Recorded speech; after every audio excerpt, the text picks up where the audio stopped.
Hey guys, Fred Passelli here.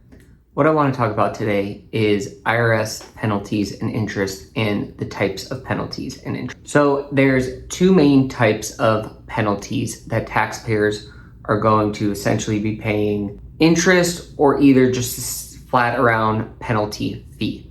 So pretty much it's going to be, the first one is underpayment of taxes throughout the year.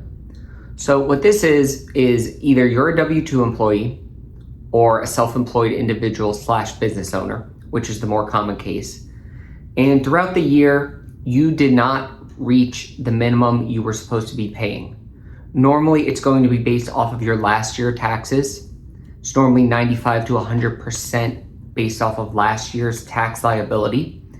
So basically, as a W-2 employee, you have to make sure that your W-4, which is the thing you fill out at your employer, is filled out correctly. And if it's not, you need to make the adjustments, or in some cases, add extra withholding. Now, as a business owner, it's a little different. You need to be making sure you're making estimated payments each quarter. If you're not making estimated payments and you always pay at the end of the year come April 15th, you're going to owe based off underpayment. So when you owe based off underpayment, it's going to be a penalty. And then basically you end up owing an extra 500, 600, 700, maybe even 1,000 plus, depending on the tax liability at the end of the year.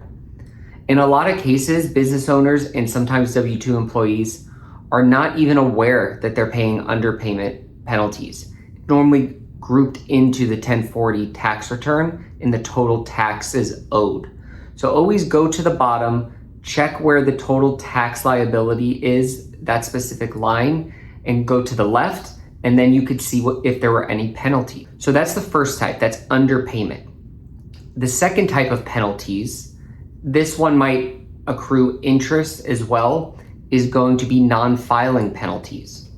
So whether it's a business return, which most commonly will be a 1120, 1120S, or a 1065. So that's a C Corp, S Corp, or partnership tax return. A non-filing penalty is basically the March 15th has passed or April 15th, depending on the type of entity, and you have not made that filing yet.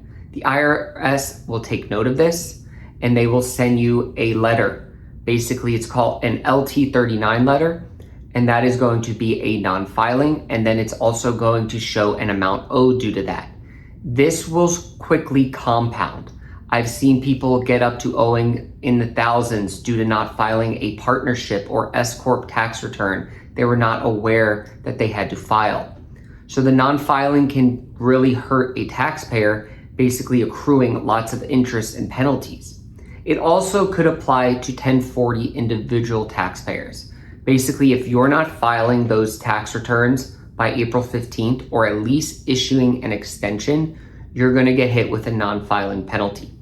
So to recap, the two main types of IRS penalties that I'm seeing, or pretty much that are just out there in general, are going to be underpayment of taxes, number one, and then number two, it's going to be non-filing penalties.